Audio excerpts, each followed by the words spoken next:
प्रीत संस्कृत से चैनल में आप सभी का हार्दिक स्वागत एवं अभिनंदन है। जैसा कि आप सभी को पता है कि हम यहाँ सीटेट की परीक्षा में पूछे जाने वाले 30 प्रश्न संस्कृत से संबंधित प्रश्नों को लेकर उपस्थित होते हैं और अब तक हमने आपको 14 प्रैक्टिस सेट उपलब्ध करा चुके हैं। यदि आपको 14 प्रैक्टिस सेट देखना चाहते हैं, यदि आपको लगता है कि देखना चाहिए, तो आप मेरे वीडियो पर जा कर के मेरे चैनल पर जाइए और वहाँ पे वीडियोज़ क्लिक करिए। वीडियोज़ में क्लिक करेंगे तो वहाँ पे सारे चैनल लाइन से सारे वीडियोज़ लाइन से आ जाएंगे, आप उनको हल कर सकते हैं।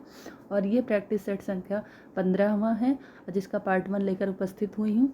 अच्छा, वीडियो को देखने के बाद यदि आपको लग रहा है कि चैनल को लाइक, सब्सक्राइब एवं शेयर करना चाहिए, तो हम भाई संस्कृत के छात्र हैं भाई, इतना तो कर ही सकते हैं परोपकार। तो आप चैनल को लाइक, सब्सक्राइब अपनी उंगलियों, प्यारी प्यारी उंगलियों से चैनल को लाइक, सब्सक्राइब एवं शेयर करें। और बाकी ये आप स्वतंत्र हैं, आपकी इच्छा के हिसाब से है, मैं कोई इस पर दबाव नहीं डालूंगी, क्योंकि व्यय कृते वर्धन्ते विद्या, हम तो अपनी विद्या का व्यय करके अपनी विद्या को बढ़ा रहे हैं। तो यदि आपको लग रहा है ऐसा कि करना चाहिए परोपकार्य, तो आप ज़रूर करिएगा। चलिए प्रश्न पर आते हैं। प्रश्न संख्या 1 का अष्टाध्यायी के कितने अध्यायों में विभाजित है? अष्टाध्यायी 8 अध्यायों में विभाजित है। इसको किसने लिखा है? पाणिनि ने लिखा है। पूर्व में जो हम मेरे द्वारा प्रस्तुत किए गए प्रैक्टिस सेट हैं उसमें सब में ये इस पर अच्छे से चर्चा कर चुके हैं। पाणिनि को सूत्रकार भी कहते हैं। अगला प्रश्न है, विभाषा संज्ञा करने वाला सूत्र है। विभाषा संज्ञा करने वाला सूत्र है। विभाषा संज्ञा करने वाला सूत्र कौन सा है? तो नावेति विभाता, अर्थात विकल्प से हो भी सकता है, नहीं हो सकता, ये इसका अर्थ निकलता है। इज्ञाना क्या है? इज्ञाना जो है संप्रसारण संज्ञा करने वाला सूत्र है। संप्रसारण इज्ञाना कौन सी संज्ञा करता है? तो संप्रसारण संज्ञा कहते हैं। ये संप्रसारण संज्ञा का सूत्र इज्ञाना क्या कह रहा है कि अभी तक आपने पढ़ा होगा इको यणच, यानी इक के स्थान पर अण आदेश हो जाता है, लेकिन जो संप्रसारण संज्ञा होती है उसमें यण के स्थान पर इक आदेशित होता है क्रमशः। चलिए अगला प्रश्न देखिए, प्रश्न संख्या 3। प्रश्न संख्या 3 कह रहा है कि अकु विसर्जनीय नाम कंठा डॉट डॉट, देखिए पूरा बोल दिया हमने, पद को भरिए। तो यहाँ पे अकु विसर्जनीय नाम यहाँ होगा कंठा, क्योंकि आ कु मतलब कावर, का खा गा घाएगा, का खा गा घा गा। कावर कु का मतलब होता है कावर में जो पांचों वर्ण आते हैं। यहीं चू रखा जाए तो चाचा जा जाएंगे, तो ये सारे वर्ण और हा और जो विसर्ग है इन सब का उच्चारण स्थान क्या होता है? कंठ होता है। एक चीज़ ध्यान देने योग्य है कि जो भी वर्गीय व्यंजन है, जैसे का खा गा घा इंग्या का जो 5वां वर्ण है, चाचा जाजा इंग्या का जो 5वां वर्ण है, तो उस 5वें वर्ण में अपने उच्चारण स्थान के साथ साथ ना नासिका से भी बोले जाएंगे। किससे? नासिका से भी बोले जाएंगे। 2 जगह से बोले जाते हैं। जैसे कहा जाए गंगा का उच्चारण स्थान क्या है और विकल्प में कंठ दिया हो, और एक विकल्प में कंठ नासिका दोनों दिया हो, तो ऑप्शन नंबर आपका वही सही होगा जिसमें कंठ और नासिका दोनों दिया होगा। अगर नासिका उसके सिर्फ कंठ दिया गया है, कंठ और नासिका नहीं ऑप्शन में, तब कंठ सही हो सकता है। अगला प्रश्न देखिए, प्रश्न संख्या 4 क्या कह रहा है? वस प्रत्याहार के अंतर्गत आने वाला वर्ण है। तो वस प्रत्याहार में देखिए वस प्रत्याहार के अंतर्गत कौन सा वर्ण आता है?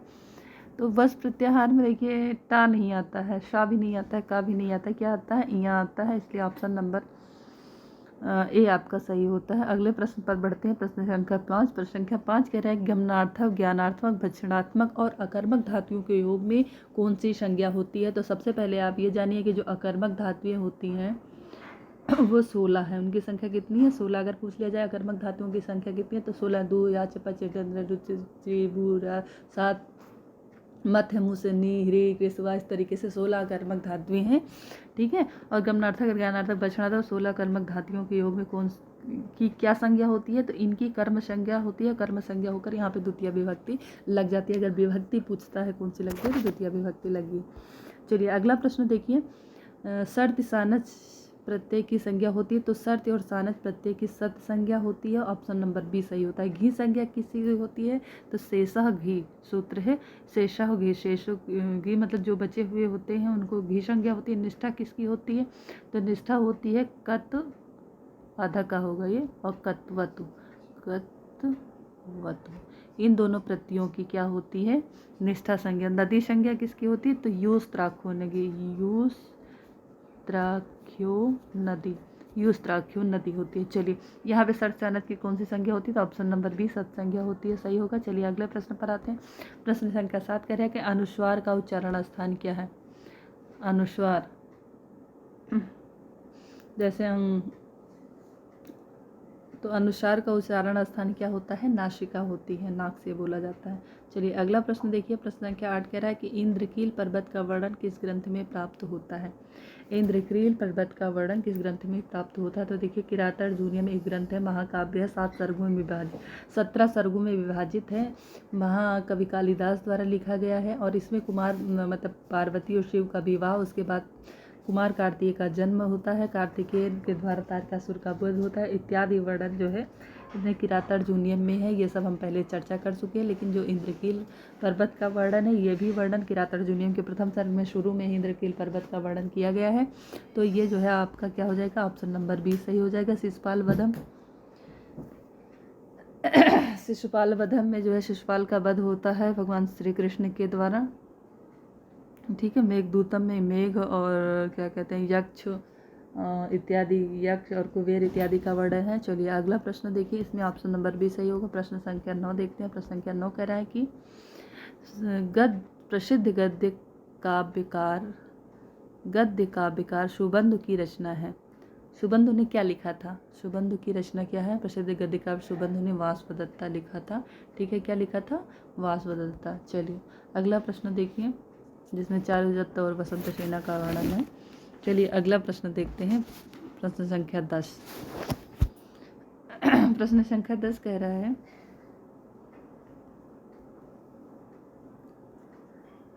प्रश्न संख्या 10 कह रहा है कि धियो निबद्धे मति द्वयी कथा कहाँ, ये कथा यहाँ अद्वितीय कथा, इससे किन 2 ग्रंथों की बात कही गई है? धिया निबद्धे मति द्वयी कथा, 2 कथाएं ऐसी हैं जो धिया निबद्धे मतलब बुद्धि को निबद्ध करती हैं, ऐसी 2 कथाएं हैं। अद्वितीय कथा अतिद्वयी कथा जो है इसमें किन 2 ग्रंथों का बात कही गई, किन 2 ग्रंथों को कहा गया है कि बुद्धि को बांध देती है, निबद्ध कर देती हैं? तो कौन से 2 ऐसे कथा ग्रंथ हैं, कौन सी हैं बताइए? तो इसमें आपका सही होगा ऑप्शन नंबर 1, वो ऐसी कथा बृहत कथा और वासवदत्ता, ये बुद्धि को बांध देती है। बहुत ही अच्छी जो है, कभी मौका मिले तो इनको पढ़िएगा, बृहत कथा और गुणादि की बृहत कथा, वासवदत्ता भी इससे पहले पढ़ा था ना, वासवदत्ता। तो ये दोनों भी कथाएं बहुत अच्छी हैं और इन्हीं के बारे में ये कहा गया है। एक बार फिर से इसको देख लीजिए, बृहत कथा और वासवदत्ता के बारे में बताया गया है कि धिया निबद्ध द्वयी मतलब 2 कथा ऐसी हैं जो बुद्धि को बांध देती हैं, निबद्ध कर देती हैं, ठीक है। तो बृहत कथा और वासवदत्ता ऑप्शन नंबर ए सही होगा। अगला प्रश्न देखिए, प्रश्न संख्या 11 कह रहा है कि विजातीय पद को चुनिए। जो विजातीय मतलब जो पद बिल्कुल अलग है, देखा मेषा वृषभा वृकः, मेषः वृषभा और वृकः और है काकुदम। तो इसमें जो कौन सा ऐसा शब्द है जो अपनी जाति का नहीं है, मतलब उसी समूह का नहीं है, अलग है? बताइए कौन सा ऐसा शब्द है जो अलग है? देखिए मेषा जो है ये भी मेषा वृषभा और वृका एक ही जाति एक ही प्रजाति के में आ रहे हैं, लेकिन जो काकुदा है वो अलग है, इसलिए ऑप्शन नंबर आपका डी सही हो जाएगा। अगला प्रश्न देखिए, प्रश्न संख्या 54 क्या कह रहा है कि प्रश्न संख्या 12 कह रहा है कि 54 को संस्कृत में कहेंगे चतुःपंचाशत, चतुर्पंचाशत, चतुपंचाशत, चतुर्पंचाशत। देखो चतुपंचाशत ये ऑप्शन देखिए पहले काट दीजिए क्योंकि ये गलत देखने से ही लग रहा है, ठीक है। उसके बाद है चतुर्पंचाशत, तो ये भी नहीं होगा। चतुर्पंचाशत, तो ये भी नहीं, क्या होगा? चतुःपंचाशत, इसमें बीच में ये लगा रहेगा और इसी विसर्ग को रा हो जाता है ना, रुत्व संधि में। तो चतुःपंचाशत होता है, क्या होता है? चतुःपंचाशत। यही ऑप्शन नंबर ए आपका सही होगा। इसको एक बार फिर से देख लीजिएगा, यहाँ बीच में विसर्ग रहेगा, चतुःपंचाशत ऐसा होगा। मान लीजिए यही क्वेश्चन आ जाए तो आप ध्यान में रखिए। चलिए अगला प्रश्न देखिए, प्रश्न संख्या 13। वचन मात्र में विभक्ति होती है, परिणाम वचन मात्र प्रथमा, कौन सी विभक्ति होती है? प्रथमा विभक्ति होती है। संबोधन में प्रथमा होती है, परिणाम में प्रथमा होती है, वचन मात्र में प्रथमा विभक्ति होती है, बहुत जगह प्रथमा विभक्ति लगती है, ठीक है। तो वचन के में जो है हमेशा क्या विभक्ति लगती है? तो प्रथमा विभक्ति लगती है। चलिए अगला प्रश्न देखिए, अकोकिला पद में समास है, अकोकिला पद में समास है। प्रश्न संख्या 14, अकोकिला पद में समास क्या है? अच्छा देखने से देखिए आगे जो है उपसर्ग दिख रहा है, तो आधे से ज़्यादा लोग इसको कहाँ मार देंगे, आधे से ज़्यादा लोग सोचेंगे कि अव्ययी भाव समास है ना, जबकि ऐसा नहीं है, अव्ययी भाव समास नहीं है, ये समास है तत्पुरुष समास। ठीक है, कौन सा समास है? तत्पुरुष समास है। इसको हाईलाइट कर लीजिए, ये अलग टाइप का है समास। और कोकिला देखिए, देखने से अव्ययी भाव लग रहा है, और 99% जो है लोग जो है अव्ययी भाव मारते हैं, 1% लोग जो है यहाँ तत्पुरुष मारेंगे, क्योंकि ये कंफ्यूज करने वाले कुछ ऐसे ही होते हैं शब्द। अब तो और कोकिला ध्यान में रखिए, इसमें जो है अव्ययी भाव नहीं बल्कि तत्पुरुष होगा। चलिए अगला प्रश्न देखिए, प्रश्न संख्या 15। प्रश्न संख्या 15 कह रहा है कि गंगा का पर्यायवाची शब्द नहीं है, तरुणी नहीं है, वारुणी नहीं है, स्वर्णपदी नहीं है, या सप्तकी नहीं है। तो देखिए तरुणी, वारुणी, सप्तपदी ये सब गंगा, तीनों गंगा की पर्यायवाची हैं, लेकिन सप्तकी जो है ऑप्शन नंबर डी, सप्तकी जो है, सॉरी सप्तकी भी है, देखो स्वर्णपदी बता दिए हैं। हाँ, तरुणी, वारुणी और सप्तकी ये तीनों के तीनों, फिर से देखिए तरुणी, वारुणी और सप्तकी ये तीनों जो है गंगा की पर्यायवाची है, लेकिन स्वर्णपदी नहीं है, स्वर्णिदी नहीं है। ठीक है, ऑप्शन नंबर सी सही हो जाएगा। चलिए अगला प्रश्न देखें, प्रश्न संख्या 16। स और ता वर्ग का श और ता वर्ग का श तथा टा वर्ग का योग होने पर श और ता वर्ग के स्थान पर श और टा वर्ग का आदेश हो जाता है, किस सूत्र का उदाहरण है? तो ये होगा आपका ऑप्शन नंबर बी, स्टोस्टोनाचू।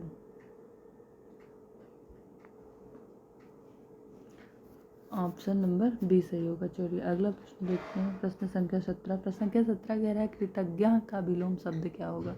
कृतज्ञ का होगा कृतज्ञ। ठीक है, तो आपका क्या होगा? कृतज्ञ का विलोम शब्द क्या होगा? कृतज्ञ होगा।